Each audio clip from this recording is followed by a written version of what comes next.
greetings from Karachi, and thank you so much, Fozia and Murad, for taking the whole initiative so much forward. It's just music to my ears. I'm very grateful to all of you for joining us once again, and we welcome new participants in this virtual gathering. Also, a warm welcome to our eminent panelists. Thank you so much, Harriet, for finding the time to be with us from your charming, isolated cottage amidst the mountains of Wales. As I mentioned in the last lecture, it was due to your extraordinary help and deep interest of Prince Charles, and he's a champion himself of zero carbon in promoting zero carbon methodologies that led to the success of Interpower Pakistan 2019 conference. So thank you for being such a good friend of Pakistan. And thank you also Kaleem Siddiqui and Arif Changezi for joining hands together and for gracing this occasion today to be with us as panelists, because this is a time when all of us have to join hands literally at this very critical time in all our lives. As I discussed in the last lecture, we know that the virus has already altered our way of thinking and living. We know that economic downturn will create difficulties for almost everybody, but more so for those living at the bottom of the pyramid. We are told that poverty levels will at least double, rising from 25% of the population to 50%, along with growing disparities and increased difficulties for vulnerable groups. Over the last years, in my struggle to articulate a people's humanistic architecture as part of rights-based development, incorporating attributes of social and ecological justice, a stratagem that I call Barefoot Social Architecture Baza has shaped the ecology of my own work. Today and in subsequent lectures, I would like to share with you attributes of Baza that I believe can help in our response to the challenges of a post-COVID-19 world. Baza is akin to social engineering for bringing about social change, incorporating environmental, cultural, and technical dimensions, resulting in transformation of mindset from a cycle of dependency to a culture of pride and self-reliance. The transition itself from recipients of aid to becoming implementers fosters empowerment, which helps to attain primary human needs as well as unmet needs of impoverished communities, enabling them to fulfill their own aspirations and dreams. And a lot of people who don't think about the poor so much might not think that the poor have dreams, but really, they really want to get ahead now. They want to get ahead in life, and we need to help them to do that.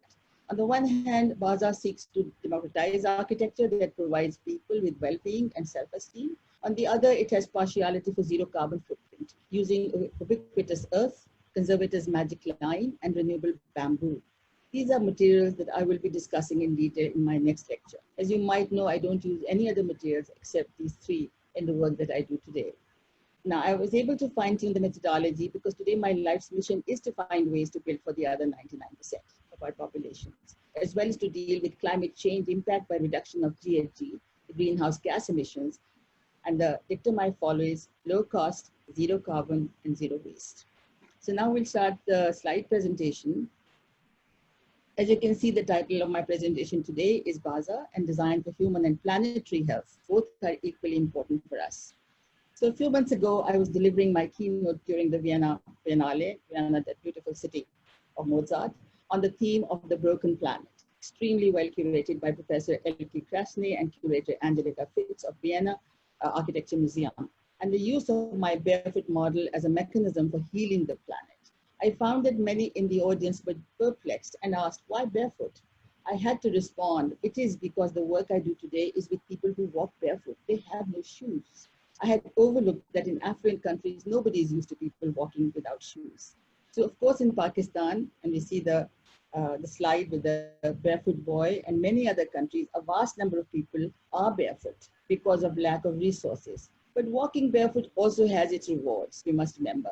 It keeps you close to the earth and in direct contact with it at all times. And it is perhaps the underlying reason why many of our age-old vernacular traditions are based on judicious use of the earth's resources.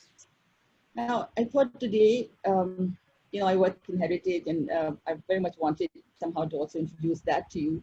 And because our work of humanitarian work that we do is very much interlinked with the heritage of the country. So this is Makli, and I'd like to present you the story of beggars of the Makli World Heritage Site. This is the largest Muslim necropolis, a unique heritage site which encompasses both tangible and intangible heritage. So on the left, you see this amazing Jam Nizamuddin's mausoleum. In the middle is Sultan Ibrahim of 16th century, and the last on the third is Munir Makhfuri. both Ibrahim and Munir Maktouri have amazing, really beautiful Kashi tiles. And then at the bottom, you see the silhouette of Makli seen from the east. Now, this is a site where, in addition to the magnificent monuments built by rulers and princes representing 400 years of Sindh history that are adorned by remarkable stone tracery, as you see in the to Jam Nizamuddin, it's really like devotional carving. I mean, every little surface is really like amazing sort of tracery. And this is what's so beautiful about this, and how people had actually in those days worked hard to beautify these particular monuments. And then, of course, the glazed ceramic tiles themselves are so incredible. That is the ancient art craft of Sindh. So dotted around the periphery are the shrines of Sufi saints. Here are drawn hundreds of thousands of devotees who perform rituals as well as dhamal or devotional dancing and zikr or recitation from the Holy Quran. For generations, numerous beggars have become an essential part of the necropolis who avail of the meager food from the langar or soup kitchens and have survived on the alms given them by the visiting devotees. And that's how there are so many beggars there. So, and in the shadow of this great necropolis, and we see in the next slide, are situated those innumerable villages of beggars. While we worked on the conservation of these remarkable monuments, I felt it important to engage the beggar communities, and here they are. On the left, you can see the Shikari village after the rain, and you can see how there's no roof over their heads. And this is not the only one, but this is the poorest of the poor community that you can think of. But in many parts, otherwise also in Sindh particularly, we find a lot of communities which are suffering and are more or less in the same state. So this is the deprivation that the people at the bottom of the pyramid have to endure, and we must be aware of them. Next slide then talks about the Baza principles. Now the Baza principles consist of the following: maximizing the potential of barefoot ecosystem. Secondly, zero carbon humanistic architecture, fostering pride, dignity, and well-being. Thirdly, delivery of unmet needs by Barefoot Incubator for social good and environmental sustainability. And fourth, adoption of non-engineered structures for shrinking the ecological footprint. Now, I will now talk about first the first principle, which is maximizing the potential of the barefoot ecosystem. Now, here you can see a graphic which shows what to my mind, the barefoot ecosystem actually consists of. So I would like to put it to you that disparities we see in the developing world are part of a disparate, parallel world of a latent barefoot ecosystem, the prospects of which have been overlooked by economists and politicians alike. Working with marginalized communities in the last years has allowed me to adopt a bottoms-up approach, encouraging efficient use of funds and resources, rights-based development, knowledge sharing through training and guidance for cost-effective output. And the six components that I believe are part of this ecosystem are: one, barefoot economy on the red on the left, the barefoot market, the blue, barefoot enterprises, the orange, the barefoot entrepreneurs, the gray, and barefoot skills, the lime green, and barefoot products, the deep blue. So these are the different aspects that I will be discussing as we go further with my presentation. Now let's talk of the barefoot economy. This consists of transactions by low-income and marginalized groups. We know that the prevalent highly consumptive market economy and market-intensive societies pursuing material gains have not benefited the underprivileged. So we have to look at the system, we have to look at the barefoot ecosystem to see how we can energize it, how we can help them to be able to help each other. Now the next one, of course, is the barefoot market, which is the for primary and unmet needs of the people. And this is the untapped market for services and products that exist due to the deprived state of marginalized sections. This market, though non-existent in the eyes of finance experts, has flourished in order to make up deficits in physical and social infrastructure alone. It is akin to a humanitarian marketplace to respond to many vulnerabilities faced by the poor.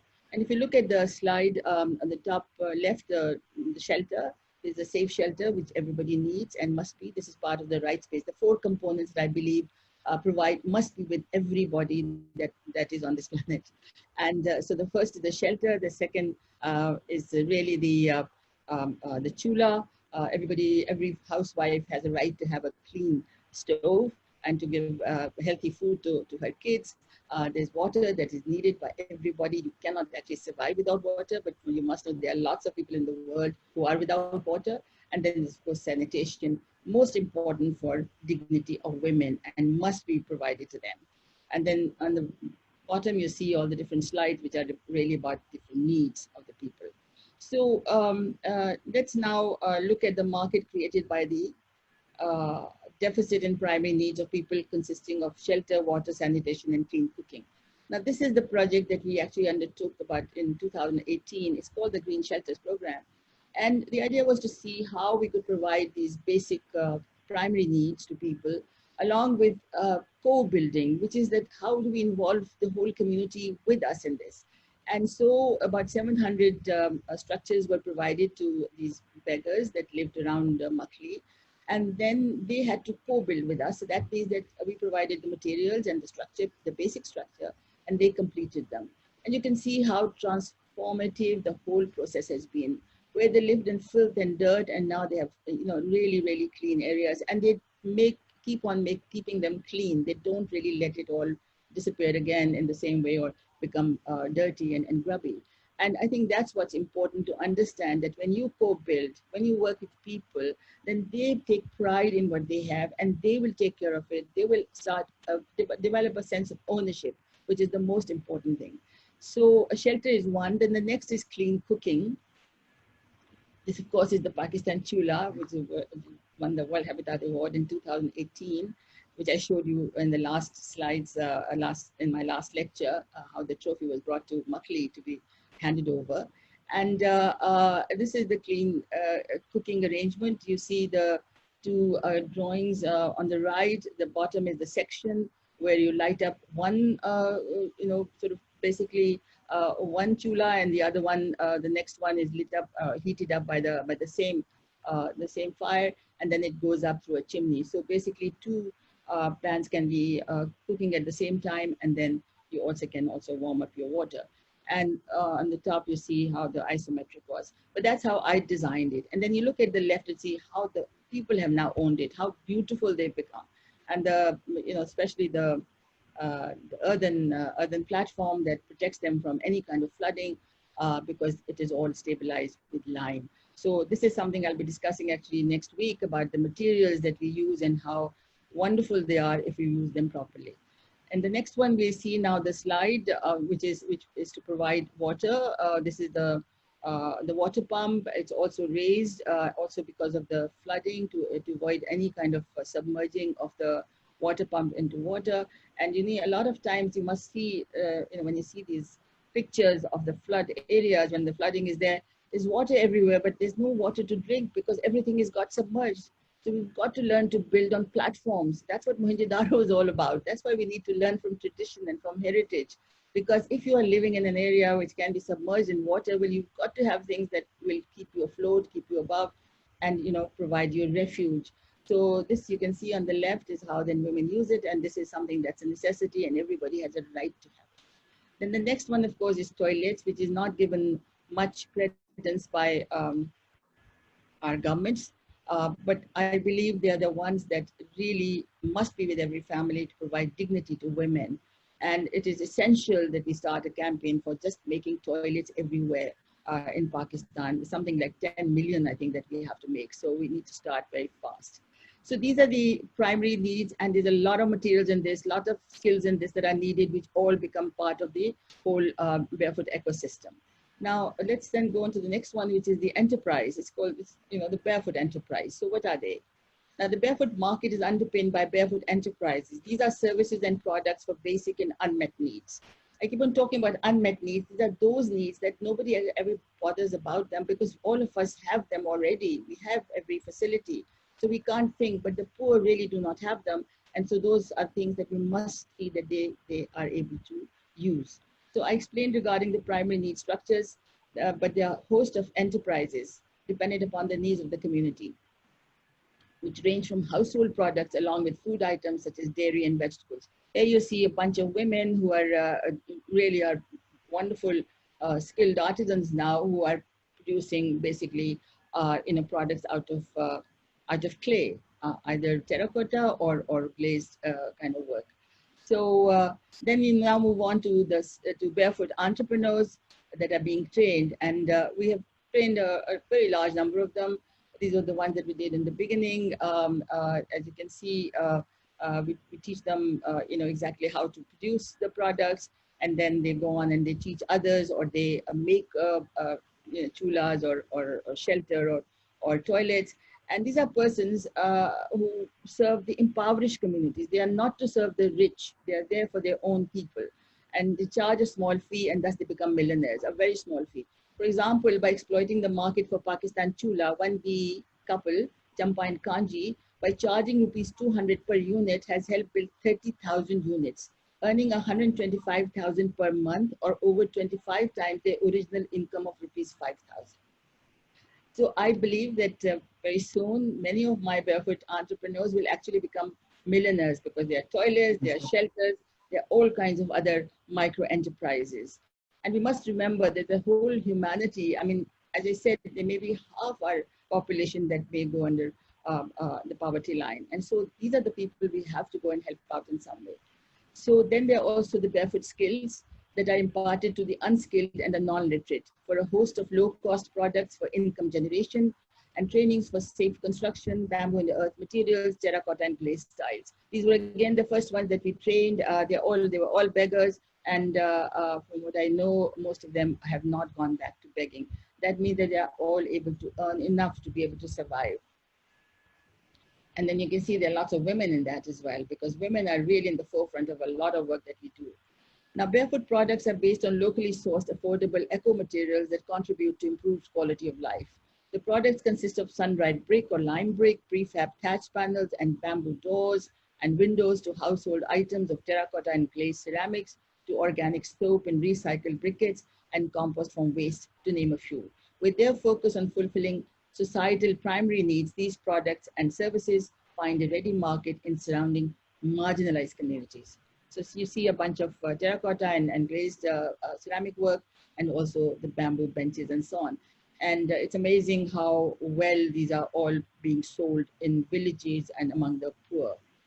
And then there's, of course, the whole issue of food security. Once the women and children, when they start building their homes and start having a clean kind of environment, then they are really ready to now start planting. And that's what they're doing in these images, where children and women absolutely, they're amazing how they're enthusiastic about all this. And really, we have to make sure that everybody starts planting something or the other, because soon, we'll all be wondering, when with the climate change, as we were discussing earlier, how we might be faced with desert-like situations. So, and then what is very important for me particularly is to have, wherever I go, I find that women have no place to come together, to gather, to share their sorrows or their, whatever their happiness might be. And we must have centers everywhere in every village that we work in. So this slide shows a small community center, self-built by the community, because we gave the materials, and the whole community, actually the village, built it, while the materials were provided to them. The center is used by community women who have decorated the interiors themselves, as you can see with this beautiful really that they actually make themselves. And then, of course, there are these flood areas that I'm very, very concerned about, and we know that we need to build in a manner that it can all, even if it floods, then everybody is safe.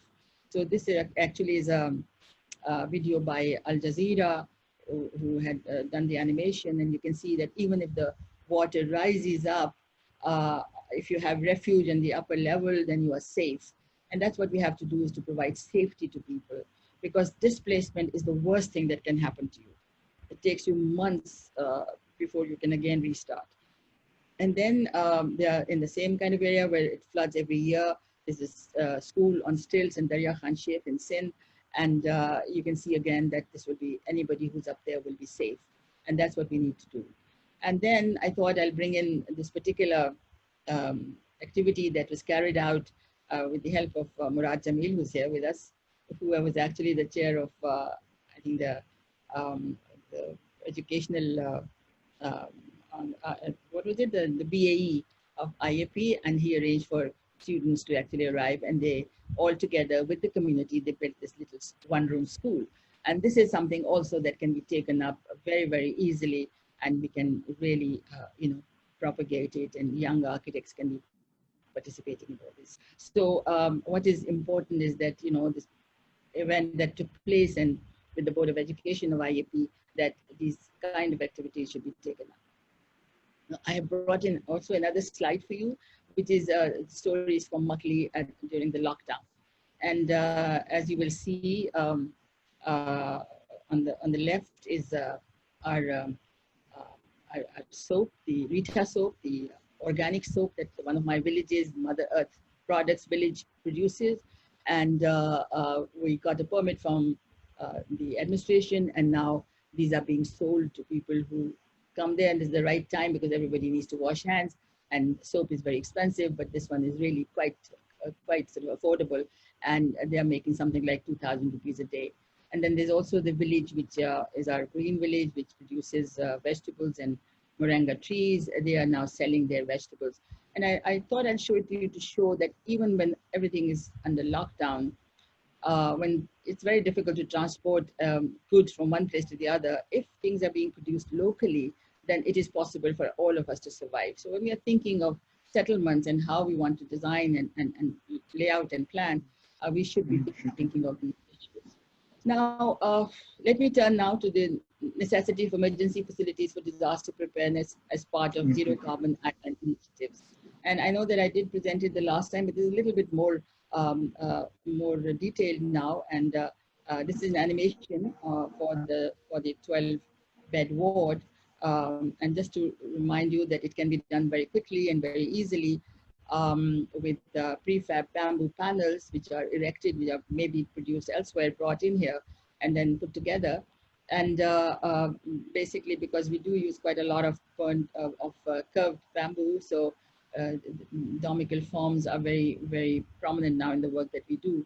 So there's some development that I wanted to share with you, that Pakistan Poverty Alleviation Fund has become interested in this and now is thinking of supporting prototypes of wards in quarantine rooms. And also, I think, to think about pursuing zero carbon policies. And I'm really grateful to architect Usman Numani, who has really been very supportive of promoting zero carbon techniques. So you'll see how this can be put together. The modules are added on and quite quickly. And so once the structure is up, which may take about, maybe, 10 days or so, then you start finishing it from outside, from inside. And because the administration wants it to be a kind of a pakka structure, not the camp structure that I had thought of. And so you can see that finishing can also be done for it and so on. So after this, I thought I'll just show you the step-by-step tutorial that I did present the last time.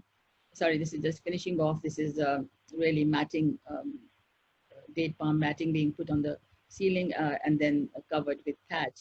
I don't know whether you know, but thatch is really, it keeps the whole place very cool because air can move.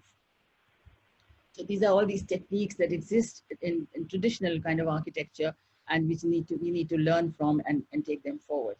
So this step-by-step tutorial, I did present the last time, but I just thought I'll just show you because they were very small and perhaps not very visible or readable.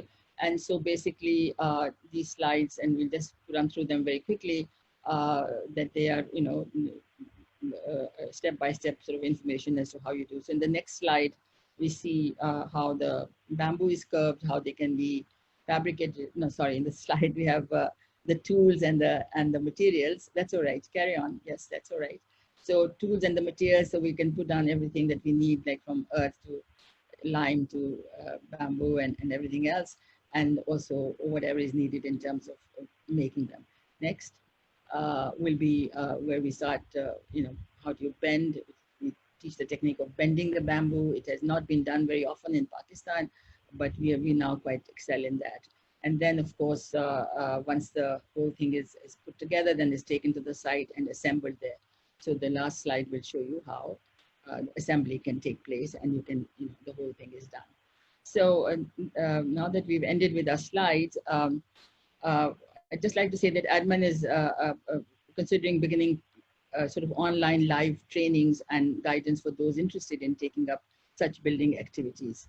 And as we know, in view of the downturn in economy, inequalities that existed before the pandemic rise to unprecedented levels. The rejoinder to increased levels of poverty and socioeconomic disparities must include greater emphasis on low carbon, low cost, sustainable projects. I'm optimistic that the post-pandemic world will be more egalitarian and humanistic, and above all, one that will take up decarbonization as priority. Well articulated on 28th April at the Climate Dialogue by UN Secretary General Antonio Guterres. And I quote, "By making the transition to low carbon, climate resistant growth, we can create a world that is clean, green, safe, just, and more prosperous for all," unquote. There will now be less demand, I believe, for mammoth structures because of curbs on large assemblies and congregations. Office buildings will become less ostentatious as more and more people work on teleworkable jobs. In Pakistan, the figure from the present 13.7% is likely to rise considerably, especially as more women will be able to join the workforce from home. And I would be very happy because I think a lot of professional women are not able to pursue their professions because they are not able to leave home. And this will be an absolute boon for them. So with less emphasis on people to be present in workplaces, urban growth could be contained. Rather than multiple megacities or megalopolises grown out of silo systems, there would be a shift towards self-contained neighborhoods with reduced densities, I hope, and consequently less vehicular traffic. With roadways in the US carrying only 25% of the usual traffic we read in the papers, voices are being raised why more roads cannot be blocked to create more pedestrian ways. I believe it is also a scenario where new avenues are emerging, particularly for design professionals. We already see Prime Minister Imran Khan's government responding to the plight of vulnerable groups through their SRS program. This must lead to a vast number of buildings for social good and well-being of the lower strata. We can foresee that the altered conditions will impact the practice of architecture and urban design.